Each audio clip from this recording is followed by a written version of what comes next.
share sedikit tentang apa yang saya pahami dan bisa kita pelajari bersama, yang mungkin bisa dikaitkan dengan, apa ya, misi visi atau kegiatan dari NSC Indonesia saat ini. Jadi sebenarnya ketika saya mau bikin materi untuk hari ini atau ingin ngomong apa ya tentang hari ini, itu cukup bingung, Mas. Wih, apalagi tadi kaget aku dapat share-share-an, "Keren amat ini yang ngedit itunya siapa?" Gitu kan, ceritanya. Nah, gara-gara itu saya jadi semangat. Wih, kita akan mendiskusikan, aku lebih enak ini mendiskusikan ya, tentang pendidikan untuk pengembangan dan kepemimpinan. Wih, jadi ini adalah bagian dari apa yang saya pelajari di IPB saat ini ya, sebagai mahasiswa di prodi Ilmu Penyuluhan tentang pendidikan, pengembangan, kepemimpinan, gitu ya. Sebenarnya kemarin itu sempat saya itu, apa ya, berdialektika, mau tak itu ya, mau diskusiin tentang apa ya, kalau tentang motivasi kayaknya itu udah pada semangat gitu kan. Kalau tentang buku, buku juga nggak viral gitu ya. Lalu baru tadi siang ini kepikiran, kan ke NSI itu kan bagian dari kegiatannya adalah mencerdaskan anak bangsa. Wih, jadi kan ada kaitannya tentang pendidikan, tapi bagaimana kita akan melihat pendidikan yang kita jalankan di NSI Indonesia, gitu. Jadi mendiskusikan tentang hal ini. Nah, kalau perkenalan kayaknya udah pada kenal ya. Itu tadi aku lihat kalau nggak ada yang kenal sama aku mau perkenalan. Tapi karena udah ada yang kenal, pokoknya saya yang sampingnya Najwa Shihab. Wah, ini sebuah apa ya, kebanggaan buat saya dibikinin poster ini. Yang saya aja lupa fotonya kapan. Oke. Oke ya, mengawali tentang diskusi kali ini, manusia itu kan belajar tidak hanya ketika di pendidikan formal namun dilakukan selama hidupnya. Ini satu hal yang mungkin kita semua tahu dan menjadi bagian dari semangat kita untuk melakukan kegiatan TOT juga, melakukan kegiatan edukasi juga terkait dengan video game. Di mana ternyata kalau kita lihat di luar sana ya, yang mungkin kesadaran terkait pendidikan hanya memahami bahwa kalau belajar, kalau kita menempuh pendidikan, ya udah di sekolah, SD, SMP, SMA gitu. Kalau yang mungkin kesadaran terkait dengan pendidikan, eee, agak rendah ya, karena itu juga ternyata terjadi di daerah-daerah yang masih ada di Indonesia gitu ya. Jadi pendidikan yang banyak disadari atau banyak dipahami oleh masyarakat secara umum itu adalah pendidikan formal. Nah, akan tetapi gitu ya, akan tetapi di perjalanannya pendidikan yang bisa kita jalani atau bisa kita dapatkan itu tidak hanya pendidikan formal ternyata. Akan tetapi ada pendidikan informal, ada pendidikan non formal yang juga turut serta dalam, membangun diri kita, membangun skill kita, gitu ya. Mungkin pendidikan formal gitu, selesai di SMP, selesai di SMA, selesai di S1, S2 maupun S3. Tapi kalau kita memahami diri kita sebagai manusia, sebagai makhluk sosial yang tentunya memiliki tanggung jawab di dunia, kita tidak bisa berhenti belajar hanya sebatas pendidikan di sekolah saja. Karena apa? Karena ternyata kalau kita ngomong tentang pertanian, kita bertani aja ya, nanam padi, itu juga ada pengetahuannya, itu ya. Menggunakan pupuk ternyata juga ada pengetahuannya. Bagaimana kita menggunakan teknologi-teknologi, misal teknologi pangan sampai teknologi digital, itu ternyata semua ada pengetahuannya yang bisa kita dapatkan di pendidikan informal maupun non formal.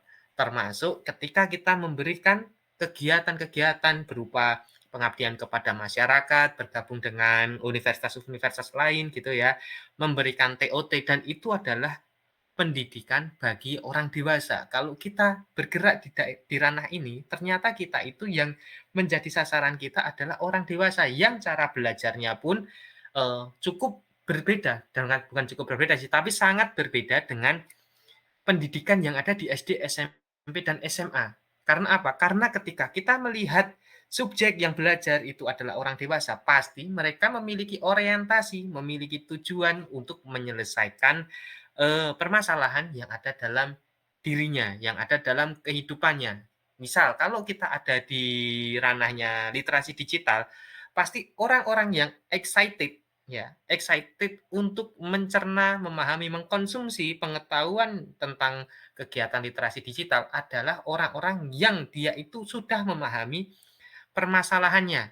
Permasalahan terkait apa? Misal, ada masalah hoax, ada masalah penipuan, khususnya ketika kita menjadi korban, gitu. Itu mesti akan kalau kita lihat secara seksama atau kita melakukan survei, itu pasti yang paling, aware, paling peduli, paling apa ya, paling memberikan perhatian itu adalah orang-orang yang sudah mengetahui permasalahannya. Sehingga ketika kita ingin memberikan suatu pengajaran, penting bagi kita untuk memberikan kesadaran kepada mereka terkait dengan masalah yang dihadapi atau masalah yang ada di kehidupan sosial. Wah, aku coba kemarin tadi itu nyari satu pemikiran. Salah satunya adalah atau memang satu-satunya yang aku masukkan di sini adalah pemikirannya Paulo Freire gitu ya. Menekankan pembelajar perlu diberi kesempatan untuk menciptakan sendiri pengetahuan atau keterampilan yang dimilikinya. Wah, pendapat Paul Freire ini sebenarnya adalah semangat, bagian dari semangat atau bagian dari aktivitas yang sebenarnya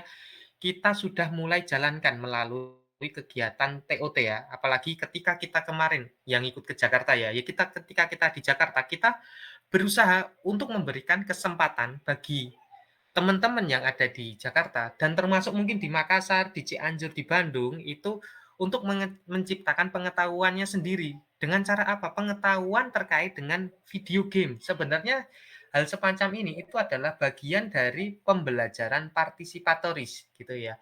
Bagaimana seseorang kemudian mengetahui, aku punya permasalahan di satu hal ini nih, gitu ya. Aku memecahkan satu hal ini dengan cara apa, gitu ya. Keterampilan pada akhirnya keterampilan menjadi hal yang perlu dimiliki bagi setiap orang. Karena apa? Pembelajar itu harus ada kesempatan juga. Mereka tidak hanya menjadi subjek yang menerima pengetahuan, tapi mereka juga perlu mendapatkan kesempatannya itu untuk menciptakan atau memahami, permasalahan sehingga pengetahuan yang mereka dapatkan itu adalah pengetahuan yang benar-benar mereka butuhkan. Sehingga pada akhirnya Paulo Freire ini juga ngomong, "Education does not change the world, education change people, people change the world." Nah, disinilah peran kita saat ini. Kita berusaha mengubah dunia, gitu kan. Dalam arti arti luas kan kita ingin mengubah dunia ya kalau di NSG itu. Nah, dalam arti yang lebih sempit lagi, dunia yang kita ubah itu terkait apa? Terkait dengan konsumsi video game. Wah, ini juga bagian dari apa cara kita untuk berkontribusi pada dunia bahwasanya sekarang kalau kita ngomongin tentang industri kreatif game itu kan salah satu industri kreatif yang benar-benar menjadi industri yang sangat besar. Siapa sih yang nggak tahu game? Gitu loh. Mungkin 70-80% orang di dunia itu udah terpapar video game tapi aku nggak pakai data nih, mungkin, makanya aku pakai kata mungkin. Nah, sehingga dunia kita sendiri itu adalah dunia permainan, dalam artian kita bisa menikmati beragam permainan yang disajikan, baik itu melalui video game ataupun permainan-permainan tradisional, gitu ya. Tapi hal yang perlu kita garis bawahi di sini ketika membaca ini ya, kita melihat bahwasanya apa yang kita sampaikan, apa yang kita ajarkan ke orang-orang, ke generasi selanjutnya, ke teman-teman yang ada di universitas-universitas tempat kita melakukan training of trainer, di situ kita memiliki semangat untuk memberikan pengetahuan, memberikan pendidikan kita kepada mereka untuk apa? Mengubah dunia. Nah, sehingga kalau kita ingin mengubah dunia, gitu kan, pendidikan itu atau penyampaian materi kita itu penting untuk kita perhatikan, tidak hanya sebatas, penyampaian pesan satu arah. Nah, ini juga kritik terhadap diriku juga ya, termasuk mengkritik diriku sendiri ketika aku menyampaikan materi, mau itu di kelas waktu kuliah, di seminar dan sebagainya, di situ saya masih cenderung memiliki kecenderungan satu arah. Karena apa kok saya memiliki kecenderungan itu? Saya belum benar-benar bisa membangun komunikasi, membangun suatu diskusi itu menjadi benar-benar, benar-benar dalam lingkup partisipatoris. Partisipatoris di sini maksudnya apa? Bukan sebatas kita ngasih materi, kemudian ada tanya jawab, kemudian ada respon, kita melakukan diskusi, tidak hanya sebatas itu ternyata, gitu ya. Ketika saya coba pahami secara lebih mendalam terkait dengan partisipatoris dalam pendidikan seperti ini, itu adalah bagaimana mereka, subjek yang belajar itu, mereka juga turut serta untuk mencari satu permasalahan yang dihadapi. Jadi udah mulai dari permasalahan yang ingin diangkat, itu adalah tugas kita bersama, bukan hanya tugas yang memberikan penyuluhan, bukan hanya tugas yang memberikan materi pembelajaran, sehingga perlu kalau kita bisa diskusikan ya ini perlu benar-benar kita coba garis bawahi, perlu benar-benar kita coba terapkan gitu ya, agar apa? Agar apa yang kita sampaikan itu benar-benar sesuai dengan kebutuhan masyarakat gitu ya. Agar apa yang kita berikan sesuai dengan kebutuhan mereka gitu ya. Mungkin lewat need assessment pertama terlebih dahulu ya, atau melalui diskusi kelompok gitu ya. Nah, banyak juga yang kemudian teman-teman mungkin yang ada di penyuluhan pertanian, kalau berdasarkan diskusi-diskusi saya biasanya, itu mereka juga menerapkan hal ini dengan cara apa? Dengan cara metode individu. Di mana kok ada metode individu juga? Nah, setiap orang itu bisa aja mewakili masyarakat untuk menjelaskan kepada kita apa sih yang sebenarnya mereka butuhkan, apa sih sebenarnya yang kemudian mereka harapkan, apa sih sebenarnya yang menjadi tujuan mereka untuk belajar, gitu ya. Mungkin kalau ranahnya digital itu akan sangat luas. Kenapa kok sangat luas? Gitu. Pengguna digital saat ini kan nggak cuma generasi Z, nggak cuma generasi milenial, tapi baby boomers dan seterusnya itu pun juga udah aware ya, udah mulai aware kalau saya perhatikan tentang penggunaan dan pemanfaatan media digital itu sendiri. Akan tetapi mungkin ada kelemahan-kelemahan atau ada kekurangan pengetahuan yang dimiliki oleh mereka sehingga perlu kita gali sebenarnya kalau kita misal ingin memberdayakan masyarakat di ranahnya digital itu sebenarnya yang diperlukan mereka apa sih gitu ya.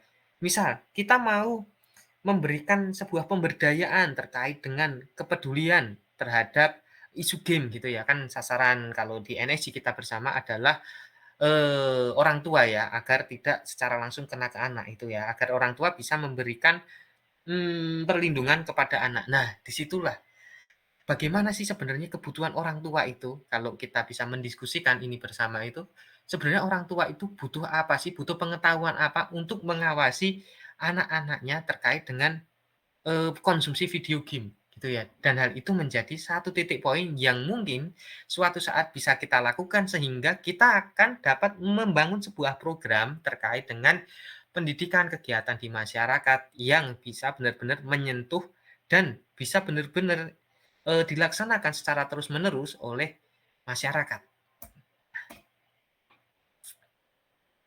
Nah, ini juga bagian kenapa metode partisipatoris itu menjadi hal yang penting karena subjek pembelajar itu penting merasakan secara langsung apa yang sedang dipelajari, gitu ya. Agar mereka bisa merasakan secara langsung, salah satu yang perlu kita bangun adalah motivasi, gitu ya. Motivasi itu juga terbangun tidak tiba-tiba, gitu kan, tapi terbangun karena adanya kesadaran bahwa mereka ini butuh aku ini butuh materi tentang ini loh, aku ini butuh materi atau pengetahuan tentang satu hal ini, gitu. Sehingga ketika mereka itu butuh, tahu kebutuhannya, mereka akan berpartisipasi. Nah, selain berpartisipasi, mereka juga akan memberikan pengetahuan kepada kita terkait dengan masalah yang dihadapinya. Nah, sehingga dalam sebuah pendidikan partisipatoris, penyuluhan, ataupun pemberdayaan ketika kita terjun ke masyarakat, satu hal yang bisa kita jadikan titik poin ya, atau kita jadikan diskusi bersama itu adalah bagaimana masyarakat itu memahami dirinya sendiri, gitu ya. Kalau kita yang datang, misal saya datang ke Solo gitu ya, dari Jakarta, atau saya datang ke Bandung, saya ingin memberikan kegiatan pemberdayaan gitu ya, tapi hal yang benar-benar pihak yang benar-benar memahami kondisi dan apa yang mereka butuhkan bukanlah pihak eksternal gitu ya. Kita seakan-akan menerka-nerka karena kita membawa isu umum gitu. Nah, tapi sebenarnya kalau kita mau tarik ke sesuatu yang spesifik, itu kira-kira apa sih yang mereka butuhkan? Nah, itu Yang tahu adalah masyarakat itu sendiri, sehingga ini dapat menjadi salah satu metode kita suatu saat nanti ketika kita akan terjun ke masyarakat juga gitu ya, melalui beragam pendekatan, melalui beragam metode, melalui beragam kegiatan yang tentu bisa, turut serta untuk mengembangkan, kegiatan NXG di lapangan nantinya. Nah, lalu pertanyaannya itu kan untuk kita diskusikan, bagaimana dengan NXG Indonesia? Apakah NXG Indonesia juga menerapkan tentang, pendekatan partisipatoris ini? Nah, ayo kita diskusikan. Itu pemantik dari saya. Terima kasih. Ting.